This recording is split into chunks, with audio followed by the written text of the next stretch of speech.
tay đi cho buồn bù đáp cái là tôi một là miếng rồi may là cái ai đi cái đi thì nhiều luôn hết chập hết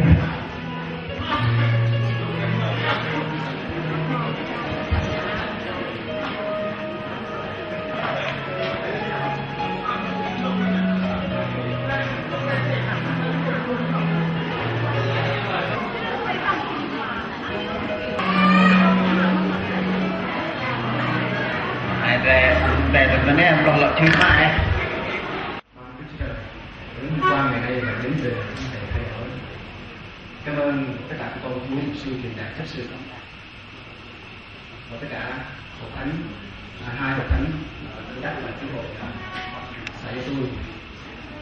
Cảm ơn một sư đi ban quản lý hội thánh những người viên và những hội cho phép thi hành nghi thức hôn lễ cho tàu cô Dốt và đêm hôm nay. Cảm ơn mục sư Trần Kim Hoa, ban đại diện ban sư Chúa cho hai cậu cô cũng như tất cả đưa con Chúa tại đây. Tôi cảm ơn các ban hát hai hội thánh chi hội Gia Tôn và chi hội Tu Đắc cũng như ban âm thanh ánh sáng.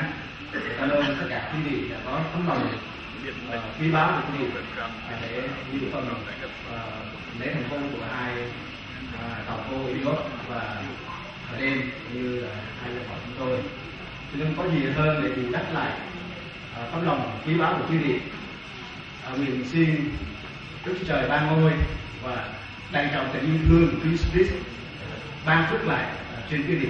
Và cuối cùng xin quý vị ở lại cùng với chúng tôi cũng như chúc mừng cô cậu Idiot và đêm gia đình mới cũng như hai họ của chúng tôi tại tư gia nhà gái buôn gia sắc xã Gia Tôn. Xin cảm ơn. Tình đồng đi một việc lao gọi việc la tình cờ đi ta ai mà fan là chặt chẽ càng này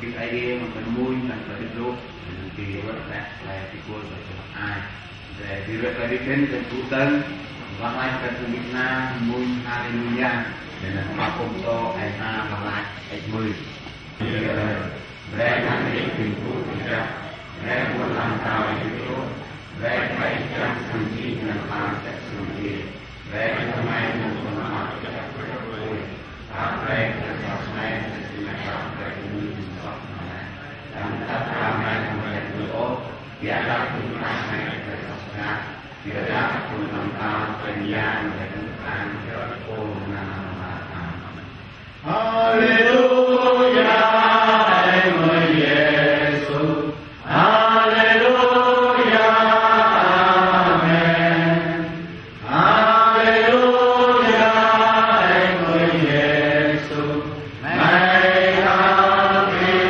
นี้อาเมนเราเป็นพระพุทธอันนาบาลติมุยYes, they call you not what of it, idea to young, idea ma, walk like up, idea not to walk like up, some late year, you are my lot of you are my. Be making a young Majak, golden Rajak, be clap, rock, be clap, and it's muy, the dua cho, the name, more like the goal of a young cat craving after you. Brennan in more play book and now, the craft idea. Dua Boston, Khoya Đặc Nông, tên Đặc Lắc, Brennan in more play book and third way is up here. Amen.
bên cạnh nhau, cùng thành tâm thầm lắng nghe lời Chúa khuyên từng câu. Ôi giây phút tiếng Ngài sẽ tơ kết duyên, hiệp ta nên đôi lứa êm đềm. Nhạc mơ màng lắng ngân một thiên tình ca, nhạc hòa theo từng tiếng kinh cầu ấm êm lòng ta. Đôi tim chúng ta cùng rung lên thiết tha, tình yêu thắm tươi như ngàn hoa. Kề nắm tay nhau tặng một chiếc nhẫn sinh, Chúa chứng cho ta lời thề ước xác tin. Kề vai lòng đắm say nhịp lên trời xa, cùng thành tâm mời Giêsu làm Chúa gia đình ta. Ôi sung sướng thay lời đã vang tiếng ca, dìu nhau bước vui trên đường hoa, dìu nhau hùng bước trên đường mơ đầy hoa. Từng đàn chim chào đón ta bằng khúc thương tình ca, cây xanh cuối nghiền mình khi ta bước qua, ngàn hoa dâng hương sắc chan hòa. Nhạc êm đềm lắng ngân một thiên tình ca, từng điều ru hồn ngất ngây mừng chúc duyên tình ta. Hôm nay biết bao người thân yêu chốn xa, về đây thoát con vui cùng ta. Danh bước ta đi vào cuộc sống lứa đôi, danh bước ta đi vào ngày hạnh phúc thắm tươi.